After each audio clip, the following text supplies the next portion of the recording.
하늘문을 열어주셔서 과거와 현재와 미래에 일어날 일에 대해서 다 말씀해 주셨습니다. 그렇기 때문에 요한계시록을 읽는 자도 복이 있고 듣는 자도 복이 있고 지키는 자도 복이 있다 이렇게 말씀하셨습니다. 또 우리가 어수선한 시대를 살고 있기 때문에 이 마지막에 끝날에 어떻게 하나님께서 이 역사를 마무리하고 가실까라는 것에 대해서 관심을 가지고 계시록을 잘 묵상해 주시기 바랍니다.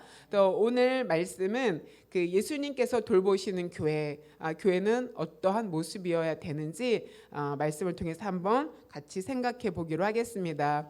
9절에 보면 나 요한은 너희 형제여 예수의 환난과 나라와 참음에 동참하는 자라. 하나님의 말씀과 예수를 증언하였으므로 말미암아 반모라 하는 섬에 있었더니 이렇게 말합니다.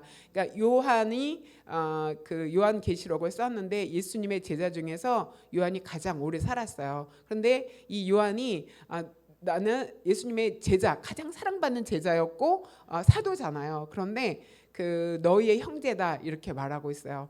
그래서 편지를 받는 수신자에게 나는 형제다, 되게 친근하게 다가가는 모습을 볼 수 있고요. 나는 예수의 환난에 동참했다. 나는 예수님의 나라에 동참했다. 나는 예수님과 함께 고난에 동참했다, 참았다 이렇게 얘기하는 거죠. 세 가지. 예수님이 환난 받을 때 함께 있었고 그 하나님 나라와 또 인내함으로 그 나라에 동참한 자다고 자기를 소개하고 있습니다. 그러면서 지금 반모섬에 왜 있는지 설명을 합니다. 내가 하나님의 말씀을 증언했기 때문에 반모섬에 있다 이렇게 말하고요. 예수를 증언했기 때문에 복음을 전했기 때문에 반모섬으로 유배왔다 이렇게 말하는 거예요. 당시 반모섬은 정치범 또 경제사범 이런 그다음에 종교사범 이런 사람들을 유배 보내는 그런 섬이었어요. 그러니까 요한이 복음을 전함으로 인해서 고난을 받아 반모섬이라는 곳에서 유배당하고 있다. 그런데 내가 인내했다 이렇게 말하고 있습니다. 그래서 우리가 예수님을 믿음으로 말미암아 고난이 올 수 있습니다.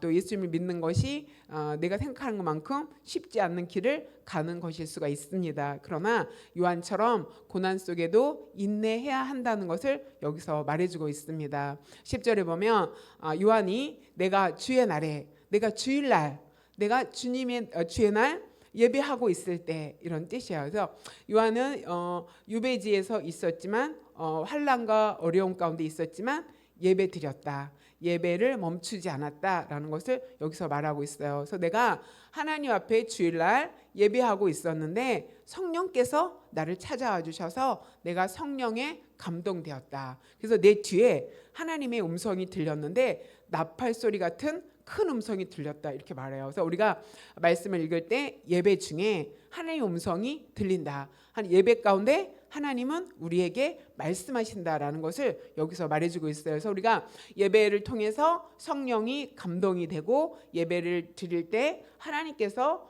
말씀하신다. 그런데 나팔 소리 같은 큰 음성으로 말씀하셨다 이렇게 말해요. 그러니까 엄청 크게 하나님의 음성이 요한에게 들렸던 것을 볼 수가 있습니다. 그러면서 요한이 예배 드렸다 이렇게 말하잖아요. 그러니까 교회는 어떤 것이냐? 예배가 생명이다. 예배를 생명처럼 알고 예배해야 된다. 이제 우리가 열왕기 상을 마쳤잖아요. 열왕기 상 1장부터 9장은 족보로 정체성, 그다음에 10장부터 29장까지는 다윗이 성전 건축을 어떻게 준비하는가가 나왔다고 했잖아요. 그래서 두 가지라 그랬죠. 내가 누구인가? 그다음에 그 성전 건축은 예배하는 장소를 마련하는 거잖아요. 그런데 그 29장에 보면 뭐라고 나오냐면 하나님께서 나에게 성전을 건축할 수 있는 설계도를 보여주셨다. 저 굉장히 놀랐어요. 모세가 하나님이 모세를 시내산에 부르셔서 모세에게 성막을 보여주셨거든요. 그래서 출애굽기 22장부터 끝장까지는 22장부터 24장까지는 십계명에 대한 거고 24장부터 끝장까지는 성막에 관한 그 하나님이 보여주신 계시를 거기다 기록한 거거든요. 그래서 성막의 재료, 성막의 크기, 모양 뭐 이런 거 다 기구들까지 세밀하게 하나님께서 모세에게 다 말씀해 주시고 보여주셨어요. 그래서 모세가 성막을 지을 수 있었는데 하나님께서 다윗에게 이제 성막은 움직이는 거고 성전은 고정된 거잖아요. 그리고 건물이라 또 다른 모양이잖아요. 하나님이 다윗에게 계시하여 주셔서 성령으로 역사하여 주셔서 성전을 건축할 수 있는 모양을 다 보여주셨어요. 그러면서 다윗이 최선을 다해서 많은 물품을 준비했다고 나오잖아요. 그런데 29장 앞절에 보면 그렇게 준비하고 다윗이 사유 재산을 하나님께 드렸다 이렇게 나와요. 거기서 어떻게 드렸냐면 금 3,000달란트, 그다음에 은 7,000달란트를 사유 재산, 그러니까 성전 건축하는데 공적으로 쓰이는 거를 준비할 뿐 아니라 개인적인 사재를 털어서 성전 건축 원금을 했는데 제가 찾아봤어요. 금 3,000달란트 얼마인가? 현대로 보면은 7조 100 몇십억이에요. 7조를 드렸다는 거예요. 그다음에 은 7,000달란트는 얼마인가 했더니 12,870억 12,870억 1조예요? 그런 거야? 그럼 8조 드린 거네? 그래갖고 깜짝 놀랐어요. 다 드렸나? 뭐 이 정도로 건축 헌금을. 이게 뭐예요? 예배를 중요하게 생각했다는 거죠. 그만큼 공적인 재료를 엄청 준비했을 뿐 아니라 사재를 털어서 성전 건축 헌금을 하는데 최선을 다했다라는 것을 여기서 말해주고 있어요. 그건 뭐냐면 예배를 그만큼 중요하게 생각했다 이렇게 말씀하는 거예요. 우리가 그 코로나 때 예배 굉장히 못 드렸잖아요. 그래서 국가에서 예배 금하고 그게 당연한 줄 알았잖아요. 제가 그런 와중에 주일날 아침에 새벽 일찍 일어나서 기도하는데 하나님께서 저에게 예배에 목숨 걸어라 이런 말씀을 주셨어요. 그래서 예배 뭐 쉬고 못한다 할 때 난 혼자라도 하겠다. 그래서 수요 예배를 제가 이어갔던 적이 있거든요. 하나님께서 우리를 부르셨을 때는 나를 위하여 찬송하게 하기 위함이다. 예배하기 위해서 하나님 우리를 부르셨습니다. 국가가 전염병이니까 이런 이유를 갖고 있었지만 국가의 명령보다 하나님의 명령이 더 우위에 있는 줄 믿습니다. 그래서 개인적으로 하나님은 저에게 직접 말씀하셨기 때문에 하나님 내게 원하시는 것은 예배에 목숨 걸라는 뜻이구나 생각했습니다. 그래서 교회는 예배가 생명이라는 것을 알아야 됩니다. 그래서 요한이 주일날 예배할 때 성령이 하나님의 음성이 그 안에 들렸고 다윗은 최선을 다해서 사제를 드리면서 성전 건축에 임했습니다. 그래서 29장 끝에 보면은 뭐가 나오냐면은 그 다윗이 늙도록 부를 누리고 그다음에 존귀를 누리다가 죽었다 이렇게 나와요. 그래서 너무 그게 부러운 거예요. 늙도록. 그러니까 초반에는 다윗이 굉장히 고생을 많이 했잖아요. 쫓기기도 하고 원수와 이런 대적들도 많았고 엄청 어려운 삶을 살았는데 그 노년에는 하나님께서 부를 누리게 하시고 존귀, 그러니까 사람들한테 인정받고 이렇게 되게 존귀한 존재로 대접받았다라는 거거든요. 그래서 그렇게 누리다가 죽었다 이런 말씀을 제가 읽으면서 하나님 저도 다윗처럼 이렇게 인생 마지막은 이렇게 주님이 보호하시고 보장하시는 은혜를 누리면서 살게 해달라는 기도를 드린 적이 있습니다. 자, 이렇게 하나님께서는 그 역사하시는데 그 예배 중에서 역사하시는데 어떻게 큰 음성으로 하나님 말씀하신다. 제가 그 기도할 때 큰 음성이 들릴 때는 이런 것 같아요. 굉장히 중요할 때. 정말 강조하고 싶을 때 하나님은 세미한 음성으로도 말씀하시고 큰 음성으로도 말씀하시는데 제 인생에서 몇 번 이런 큰 음성을 들었습니다. 한 번은 신대원 가기 전에 복음 전도자다 막 이렇게 쩌렁쩌렁 이게 한 몇 년 동안은 잊혀지지 않을 정도로 굉장히 선명하게 그 말씀을 하나님이 주시면서 이제 신학을 공부할 수 있도록 하나님 인도하여 주셨고 그다음에 복음 전도자로 하나님께서 이제 쓰임 받도록 하나님 이끄셨습니다. 그래서 늘 전도할 때 막 이렇게 사람들을 많이 보내주시는 것을 제가 깨달았습니다. 그런 다음에 한 5년 전쯤 하나님께서 뭐라고 말씀하셨냐면 요한복음을 통해서 기독론을 재조명하라. 이거 이제 잊을 수가 없어요. 그래서 내가 맨날 책 쓴다 막 이런 얘기를 막 수년 동안 이렇게 하고 왔습니다. 그래서 제가 계시록을 이렇게 묵상하면서 감동을 받은 게 뭐냐면 기도 제목도 바꿨어요. 그래서 하나님은 모세에게 성막을 지으라고 계시해 주셨다. 그러니까 모세가 그렇게 한 게 아니라 하나님이 먼저 성령으로 감동해서 보여주시고 모세는 헌신하고 수고하고 하나님이 다윗에게 성전을 계시하셔서 보여주셨다. 그리고 다윗은 수고하고 하나님께서 요한에게 계시해 주셨어요. 마지막 날에 될 일을 계시하여 주셨어요. 그래서 요한은 그 일을 감당하고 그래서 제가 깨달은 게 뭐냐면 이거는 내가 하는 게 아니구나. 늘 나를 보니까 안 될 것 같고 책 쓴단 말 괜히 했나? 요거 책임지도 못할 말 또 했나? 했다가 말았다를 지금 뭐 5년 이상 한 7년 된 것 같아요. 그렇게 왔는데 최근에 들어서는 제가 좀 자신감을 얻었어요. 글 쓰는 훈련도 좀 했을 뿐더러 맞아. 모세에게 계시하신 하나님, 다윗에게 계시하신 하나님, 요한에게 계시하신 하나님께서 요한복음을 재조명하라는 뜻은 뭐냐면 이미 조명이 됐어요. 그 기독론은 뭐냐면 예수가 누군지 요한복음에 있는 예수가 누군지 밝혀라 이런 뜻이거든요. 근데 재조명한다는 것은 다시 누군가가 이미 요한복음은 책이 제일 많이 나와 있어요. 전문가도 제일 많아요. 그 누구나 올라가는 산이다 이렇게 말하거든요. 그런데 하나님께서 재조명하라는 뜻은 제가 해석하기는 쉽게 예수님이 누군지 글을 써라. 책을 내라 이렇게 제가 해석을 했거든요. 그러기를 수년을 왔는데 지금 그래서 기도 제목 바꿨어요.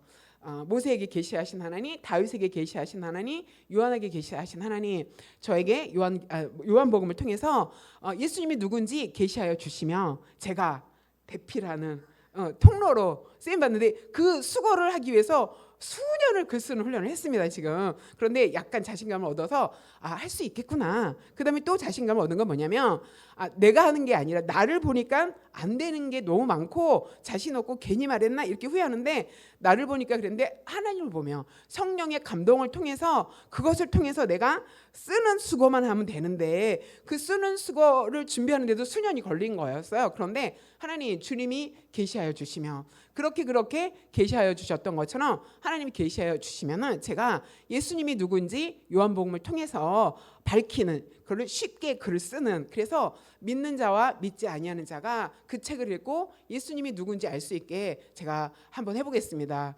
감동하여 주시옵소서. 하나님의 음성으로 주님께서 계시하여 주시면 할 수 있을 줄 믿습니다. 성령이 역사하는 교회는 고난 속에서 인내해야 되지만 우리가 예배할 때 성령이 감동하고 예배할 때 나팔 소리 같은 큰 음성을 여러분이 들으시길 바랍니다. 필요할 때 정말 중요한 것은 잊지 말라고 하나님이 큰 음성으로 역사하시는 줄 믿습니다. 그러면서 하나님이 뭐라 그랬냐면 내가 보는 것을 두루마리에 써라 이렇게 말해요. 그러니까 지금 하나님께서 요한에게 보여주시는 것이 있다는 거죠. 계시하신 것이 있다는 것을 그것을 써라 기록해라 이런 뜻이에요. 그러면서 그 기록한 것을 보내라. 누구에게 보냈냐면 7교회에 보내라. 에베소 교회, 서머나, 버가모, 두아디라, 사대, 빌라델비아, 라오디게아 7교회에 보내라 이렇게 말했습니다. 이거 뭐냐면 7교회는 하나님이 감동하신 말씀이 흐르는 교회가 돼야 된다는 것을 여기서 이야기해 주고 있습니다. 그러면서 요한에게 계시한 것을 요한은 자기의 개인의 것이 아니라 공동의 것, 교회에 보내서 하나님의 뜻이 무엇인지 하나님의 말씀이 무엇인지 알려야 된다 하는 것을 여기서 말해주고 있습니다. 자, 여러분 교회는 예배가 생명인 것을 여러분 기억하시기 바랍니다. 그 다음에 이 교회 안에 성령의 역사와 하나님의 음성이 들리고 말씀이 선포되어지고 전파되는 그런 은혜가 있게 되기를 소망합니다. 아멘. 그 다음에 요한이 큰 음성을 들었잖아요. 그래서 몸을 돌이켜 나에게 말한 음성을 알아보려고 돌이킬 때 뭘 봤다? 7 금촛대를 봤다 이렇게 말해요. 자, 하나님의 큰 음성이 들었어요. 그리고 거기서 멈추는 것이 아니라 이게 뭐지? 이게 무슨 뜻이지? 알아보려고 그래갖고 돌아봤어요. 자, 영적으로 민감한 신앙을 가졌다는 뜻이에요. 하나님 말씀하시면 거기에 묻혀서 그냥 지나가는 것이 아니라 이게 뭐지? 하고 돌아서 봤는데 7 금초대를 봤다 이렇게 말해요. 이 뒤에 보면 7 금초대는 교회다 이렇게 말하고 있어요. 그래서 교회를 보게 된 거죠. 그래서 하나님이 여러분에게 감동 주실 때 여러분이 영적으로 민감하게 반응하게 되기를 바랍니다. 아멘. 자, 그런데 13절에 7 금초대를 봤는데 그 금초대 사이에 누가 있다? 인자 같으시니. 예수님이 거기 서 있는 거예요. 7 촛대는 뭐라고 얘기했냐면 교회다 이렇게 말하고 있거든요. 여기 보면 7 촛대는 7 교회다 이렇게 맨 끝에 말하고 있죠. 그래서 요한이 7 교회를 하나님이 보여주셨어요. 그런데 그 교회 사이에 누가 있다? 예수님이 서 계신 것을 요한이 알았어요. 그런데 요한은 예수님의 제자이기 때문에 3년 반 동안 예수님과 동행하면서 예수님의 음성에 굉장히 익숙한 사람이에요. 그런데 평소에 요한이 들었던 그 음성과 다르게 큰 소리를 들리니까 그것이 예수님의 음성인지 확 깨닫지 못했어요. 그다음에 요한이 나이가 많이 들었기 때문에 또 새로운 음성이 들려서 분별하지 못하고 돌이켜서 이제 확인하려고 한 거죠. 그래서 봤더니 예수님이 7 금초대 교회 사이에 예수님이 서 계신 것을 요한이 봤다 이렇게 말하는 거죠. 이건 뭐냐면 교회는 그 예수님 중심하는 신앙이 되어야 된다는 뜻이고요. 교회는 예수님이 돌아보고 계신다. 그래서 교회를 붙드시는 분은 내가 아니고 막 교회가 약하다고 걱정하시는 분 굉장히 많아요. 그다음에 지금 교회가 점점 뭐 인식의 가운데서 사람들이 교회를 핍박하고 또 교회를 무시하고 막 이런 일들에서 위상이 추락됐다 이런 얘기 굉장히 많이 하고 있습니다. 그러나 그럼에도 불구하고 하나님께서 예수님께서 그 교회 사이에 계시면서 교회를 붙들고 계신 줄 믿습니다. 그렇기 때문에 예수님이 붙드는 교회 인간적인 눈으로 잠시 그 위상이 추락될지라도 결코 교회는 망하지 않습니다. 자, 그래서 하나님이 세우시는 교회, 하나님이 붙드시는 교회라고 여기서 말하고 있습니다. 그래서 예수님을 봤는데 예수님의 모습이 발에는 끌리는 옷을 입었다 이렇게 말해요. 이건 뭐냐면 제사장들이 그렇게 긴 옷을 입었거든요. 그다음에 왕들이 그렇게 긴 옷을 입었습니다. 그러니까 예수님은 대제사장이시고 예수님은 왕이다 그런 권세가 있다라는 것을 여기서 말해주고 있습니다. 그다음에 가슴에는 금띠를 띄었다. 이 금띠는 거룩을 상징합니다. 그래서 예수님은 거룩하신 분이다라는 것을 말해주고 있고요. 머리 털은 희기가 흰 양털 같고 눈같이 희다. 이 흰 것도 거룩을 상징합니다. 그 거룩하신 예수님을 요한이 봤습니다. 그다음에 눈은 불꽃 같다 이렇게 말해요. 이 눈은 불꽃 같은 눈으로 하나님이 우리의 마음을 감찰하고 계시다는 것을 예수님이 우리의 마음을 감찰하고 계시다는 것을 기억하시기 바랍니다. 그다음에 발은 풀무에 단련한 빛난 주석과 같다. 단단한 주석과 같죠. 이것은 예수님의 발은 심판의 주를 상징합니다. 예수님께서 심판의 주로 이 땅에 다시 오실 것을 말하고 있고요. 그다음에 그의 음성은 많은 물소리와 같다. 그러니까 하나님의 그 예수님의 음성이 큰 물소리와 같은 음성으로 요한에게 들렸다는 것을 말해주고 있죠. 그러면서 예수님의 그 오른손에는 7 별이 있고 그 입에서 좌우의 날선 검이 나오고 있다 이렇게 나오죠. 그 하나님의 말씀은 살아 있고 운동력이 있어 좌우의 날선 어떤 검보다 예리하다 이렇게 히브리서에 나오고 있거든요. 좌우의 날선 검이라는 것은 하나님의 예수님의 말씀이 그 입에서 계속 나오고 있다는 거죠. 자, 그 예수님의 오른손에는 7 별이 붙들려 있어요. 그래서 7 별은 이 뒤에 보면 뭐라고 얘기했냐면은 7 별은 7 교회의 사자다 이렇게 말하고 있어요. 그러면 이 7 별을 뭘로 해석하냐면은 교회의 지도자들, 목회자들, 교회를 책임지고 있는 사람들을 예수님이 오른손으로 붙들고 있다.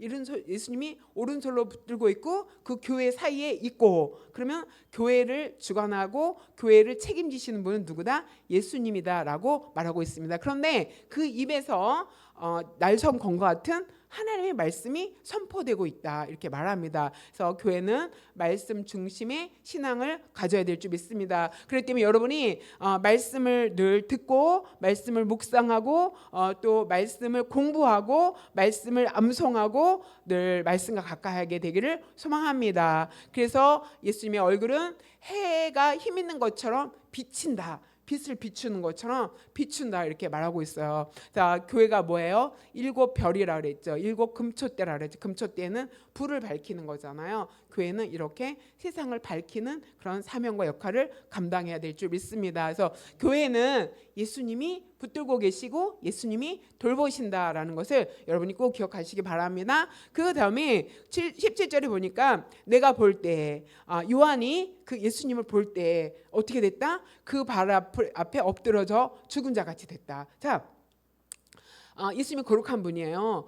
그 인간은 아무리 깨끗하다고 해도 죄성을 가지고 태어났기 때문에 이 죄의 본성을 가지고 있는 인간이 거룩하신 예수님을 보면 엎드려지는 거야. 두렵고 떨려서. 그리고 다니엘도 예수님의 그 모습을 봤을 때 엎드려졌고, 모세가 불꽃 가운데 섰을 때 네 발을 벗으라, 거룩한 곳이다 이렇게 말했죠. 예수님을 만난 사람들은 다 그 앞에 저절로 엎드려지는 모습을 볼 수가 있습니다. 그렇게 거룩한 분 앞에 설 때 우리는 저절로 죽은 자 같이 되는 그런 모습을 여기서 말해주고 있습니다. 그랬더니 예수님이 오른손을 요한에게 얹어서 뭐라고 말씀하시냐면, 두려워하지 말라, 나는 처음이요 마지막이다 이렇게 말씀하십니다. 이 처음은 역사의 시작, 창조, 천지와 만물을 창조하신 그 시작하신 예수님께서 이 역사를 마지막까지 마치시는 분이다. 처음과 마지막, 알파와 오메가가 되신다라는 것을 여기서 말해주고 있습니다.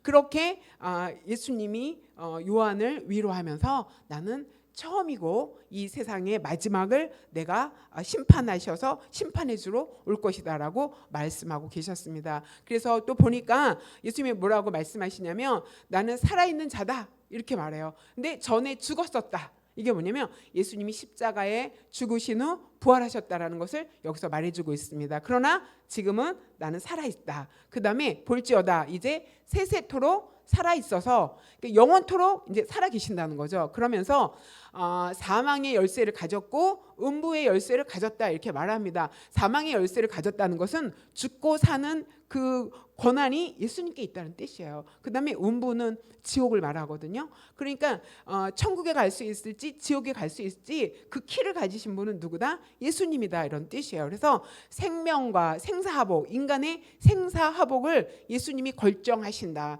죽음과 생명을, 천국과 지옥의 그 모든 권세와 열쇠를 열 수도 있고 닫을 수도 있는 그 권세가 예수님께 있다 이렇게 예수님이 요한에게 말씀하시는 것을 볼 수가 있습니다. 자, 그러면서 19절에 뭐라고 얘기하냐면, 그러므로 내가 본 것과 지금 있는 일과 장차 될 일, 본 것, 과거 뭘 봤어요? 그 예수님을 봤죠. 그 요 앞절에 보면. 그 다음에 지금 있는 일, 지금 7교회에 이제 편지를 써 보내야 되고 2장부터는 2장 3장은 7교회가 어떤 교회인지 예수님이 요한에게 다 보여주십니다. 그 지금 본 것과 현재와 장차 미래에 될 일. 그래서 4장 이후에는 앞으로 이 세상에 어떤 일이 일어날지에 대해서 예수님이 요한에게 보여주셨습니다. 자, 그러면서 뭐라고 얘기하냐면, 네가 본 것은 네가 본 것은 앞에서는 예수님이 어떤 분인지 뭐 다 설명했잖아요. 지금 네가 본 오른손에 7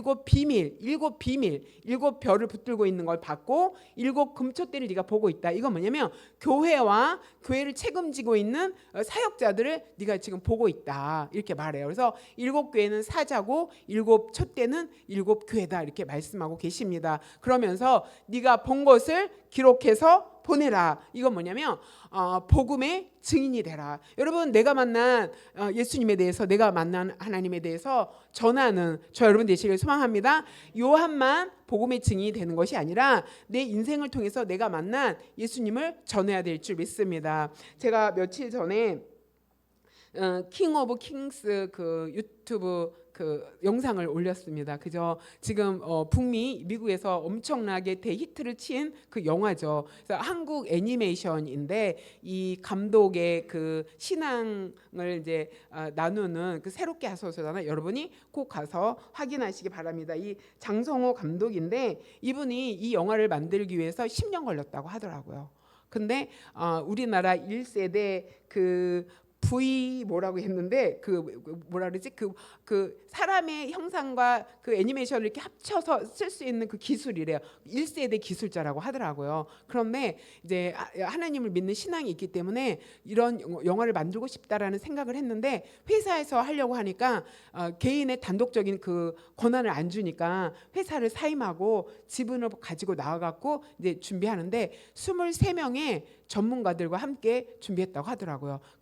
그분들은 다 20년 넘는 경력을 가진 분이라고 했습니다. 그런 분들하고 작업을 했는데 이분이 이제 10년 동안 이렇게 걸릴 줄 몰랐죠. 그러면서 이렇게 10년 걸릴 줄 알았으면 시작을 안 했을 것이다. 그리고 너무너무 힘들고 어려웠다 이렇게 말하는데 지금은 그 북미에서 그 4,000개에서 개봉을 했고 또 40몇 개국에서 지금 대기하고 있다 이렇게 말하면서 기생충을 뛰어넘었다고 말합니다. 그래서 그 6천만 불 812억을 지금 수익을 얻었다고 이야기하고 있습니다. 그러면서 애니메이션 최고 기록이라고 얘기하고 있고요. 그다음에 그 CG로 그 기적의 장면을 구현했는데 압도적인 스케일이 있다고 제가 댓글도 보잖아요. 댓글 넣잖아요. 보는 거 거기 보면 미국에 있는데 봤습니다. 끝날 때 그 한국 사람 이름이 크레딧이 올라가는데 너무 자랑스러웠습니다. 끝날 때 아이들이 막 춤추면서 환호 지르는 모습을 보고 너무 즐거웠습니다. 캐나다에서 봤습니다. 막 이러면서 여러 나라에서 봤고 너무너무 자랑스럽습니다. 이렇게 얘기하고 있고요. 그다음에 여러 나라에서 재상영할 거다 이렇게 이야기하고 있고요. 그래서 이분이 뭐라고 얘기하냐면 하나님이 내가 하나님 앞에 섰을 때 너 뭐 하다 왔냐 이렇게 물으면 내가 대답할 말이 없었다. 그래서 부끄러웠다. 그런데 이 영화가 이제 이렇게 만들어졌으니까 내가 하나님 앞에 갔을 때 하나님 제가 10년 동안 이 영화 만드느라고 죽을 고생했습니다. 그래서 예수님이 겟세마네에서 땀 흘리기, 피 흘리기까지 흘리는 기도가 뭔지 경험했다고 하더라고요. 그래서 영화를 만들면서 90%는 자금을 조달하는 게 가장 힘들었다 이렇게 얘기를 하고 있습니다. 그러면서 이 영화를 만들 때 최고로 만들었는데 그 미국의 최고의 디렉팅 하는 분이 크리스찬인데 내 인생에서 쓸 수 있는 카드를 내가 여기다 쓰겠다 그래갖고 최고의 그 배우들을 섭외한 거죠. 그래서 다 시나리오를 보내줬더니 다 하겠다고 해갖고 최고의 그 배우들이 거기에 왔고요. 그다음에 한국에서도 최고의 배우들이 지금 더빙에 참여해서 7월 25일인가 개봉을 앞두고 있다고 합니다. 그래서 이병헌, 진선규, 양동규, 이한이, 그다음에 차인표, 뭐 또 권호중, 장광 이런 분이 이렇게 하는데 어떻게 이병헌 씨를 섭외했냐 그랬더니 이렇게 시나리오를 보고 그다음에 아들에게 보여주고 싶어서 이런 얘기를 하고 또 다른 분들은 다 크리스찬이에요. 그러면서 이 영화가 흥행되기 전에 다 캐스팅이 됐다고 하더라고요. 그러면서 이제 한국에서 굉장히 기대하고 있고 그다음에 이 영화가 전 세계에 정말 복음의 도구로 쓰임 받기를 소망합니다. 그래서 선교사님들이 거기에 여기 어디 선교지인데 이거 사용하겠습니다. 그 옛날에 예수의 영화, 패션 오브 크라이스트 이런 것들이 선교지에 많이 상영이 됐거든요. 이게 말로 선포하는 것보다 영상으로 보면 또 훨씬 효과가 있으니까 그래서 하나님이 이렇게 귀하게 쓰겠구나. 그런데 이것을 만들기 위해서 10년의 세월이 흐른 거죠. 그러면서 보장이 되지 않았잖아요. 그래서 이렇게 흥행이 될 줄 알았냐 했더니 몰랐다. 근데 이렇게 좀 실패하진 않을 거라는 것은 예상했지만 이렇게 크게 흥행할 줄은 몰랐다. 이렇게 이야기를 하고 있습니다. 그러나 그분이 10년 동안 이게 준비하면서 정말 이렇게 원금이나 회수할까 막 이렇게 생각하고 뭐하러 그걸 만드냐 애니메이션을 막 이런 말도 많이 듣고 너무 어려웠겠죠. 그다음에 그 수익 창출을 10년 동안 못했을 거 아니에요. 그래서 개인 재산 다 들어갔다 이렇게 얘기를 하고 있습니다. 그런데 하나님께서 최고의 퀄리티를 가지고 만들게 하시고 그래서 주영훈 씨가 늘 아쉬웠다. 왜 한국에는 그 K 기독 문화가 왜 없냐 막 이렇게 생각했는데 이렇게 자랑스러운 그 영화가 나와서 너무 좋다. 근데 하나님께서 그런 최고의 캐릭터 기술을 가진 사람을 사용해서 전도의 도구로 사용될 줄 믿습니다. 그래서 복음의 증인으로 하나님께서 사용하시고 쓰시고 역사하실 것을 기대하고 있습니다. 이렇게 한 사람이 10년 동안 준비해서 쓰임받기 어렵잖아요. 그래서 저도 제가 지금 한 7년을 책 쓴다 했는데 10년 걸리는 거 기본이구나. 좀 위로를 받아서 나도 도전해야지. 그래갖고 제가 기도 제목도 바꿔가면서 주님 성령이 감동하시며 이 감독처럼 제가 내 일생에 책 한 권만을 쓰더라도 그것을 남기며 영상으로도 복음 증거가 되지만 책으로도 하나님께서 저를 부르셨을 때 큰 음성으로 복음 전도자다 이렇게 부르셨는데 내 삶을 보니까 이게 무슨 복음 전도자인가 늘 자괴감과 함께 막 이렇게 살았는데 다른 것을 준비하고 계셨을 수도 있다. 그다음에 책을 쓰리라 이렇게 공표하면서 자신 있게 나가겠습니다. 다 이렇게 하나님께서 그 한 사람이 이렇게 될 줄 몰랐는데 10년의 세월을 20몇 명과 전문가들과 왔을 때 얼마나 많은 비용과 얼마나 많은 고민과 그걸 왔겠습니까? 그러나 하나님께서 얘기하더라고요. 제가 하지 않았습니다. 하나님이 다 하셨습니다. 캐스팅도 하나님의 역사고 그거 준비하는데 정신대 교수님 제가 아는 그 교수님하고 그 자문을 받았는데 뭐 밤에도 낮에도 막 몇 년 동안 이제 표현을 해야 되니까 이거 맞습니까 하고 몇 명의 교수들과 함께 자문을 개인적으로 받아가면서 처음에는 감독도 하려고 하지 않았다고 합니다. 근데 시나리오 감독 그다음에 시나리오 감독 연출 맞나요? 연출 감독 맞죠? 시나리오 뭐 이런 거 다 혼자 하게 된 거예요. 그런데 하나님이 그 가운데 역사하셨다. 나는 도구였다, 통로였다 이렇게 말합니다. 그래서 우리가 나를 하나님께 드리기로 하면 하나님께서 나를 들어서 다른 모양으로 사용하실 줄 믿습니다. 그래서 여러분이 복음의 증인으로 하나님 앞에 쓰임 받게 되기를 소망합니다. 내게 주신 달란트를 가지고 또 다른 모습으로 누구는 영화로 누구는 책으로 또 그분도 있죠. 건국전쟁 쓴 김도경 감독도 10년 걸렸다 그랬거든요. 이스망 대통령을 하나님이 어떻게 역사하셔서 우리나라 기초를 세우셨는지 이분도 10년 걸렸다고 얘기합니다. 이렇게 그 한 사람의 수고를 통해서 하나님께서 역사하셔서 큰 일을 행하시는 것을 우리가 주님 앞에 함께 기대하게 되기를 소망합니다. 그래서 교회는 복음의 증인이 되어야 된다라는 것을 말해주고 있고요. 우리도 하나님 앞에 증인으로 서게 되기를 소망합니다. 아멘. 이 시간 말씀을 생각하시면서 기도하겠습니다. 하나님 예배를 통해서 하나님의 큰 음성을 듣게 하여 주시옵소서. 성령 감동받게 하여 주시옵소서. 또 교회 중심으로 교회의 말씀 중심으로 살아갈 수 있도록 하나님 역사하여 주시고 복음의 증인으로 내가 선 자리에서 증인으로 살 수 있도록 나를 사용하여 주시옵소서. 그러면 성령께서 역사하셔서 우리는 통로로 순종하면 될 줄 믿습니다. 아멘. 기도하겠습니다. 하나님 아버지 감사합니다. 교회는 예수님이 붙들고 계시고 돌보고 계시고 예수님이